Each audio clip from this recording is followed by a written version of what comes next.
Across Canada, every year, tens of thousands of people in suicidal crisis reach out to crisis centers. Globally, every year, over 1 million people do.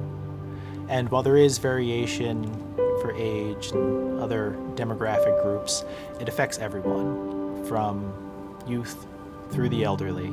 The goal of our work is to understand the helping process better, so that for the tens of thousands of Canadians who contact crisis centers who are in suicidal crisis every year, that those who are on the other end can be more effective, can be more helpful.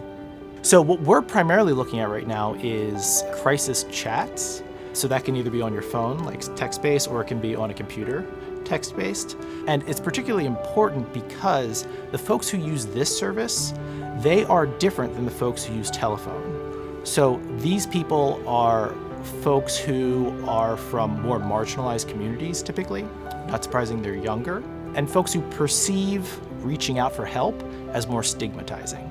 If you think about any time that you've been really upset, really distressed, something happened at work, something happened, whatever it happened to be, often you will talk to a loved one, a best friend, a partner, a parent, a kid, whatever it happens to be.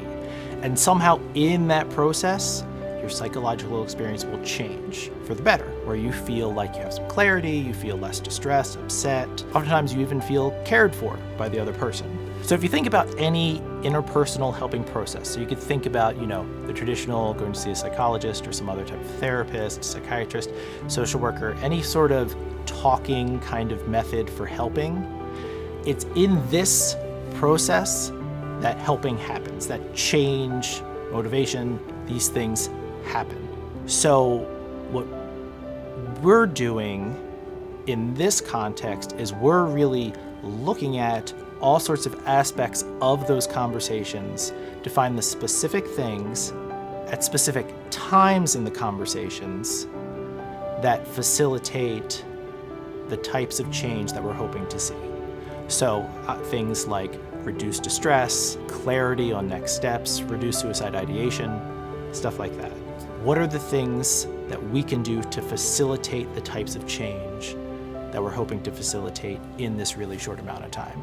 So if you're talking to somebody who's in some sort of a crisis and you have a goal, which is to help them turn down the volume on that crisis, how do you do that?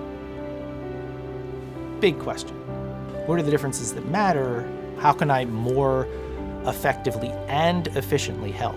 So being a bit more efficient with numbers this big will save lives.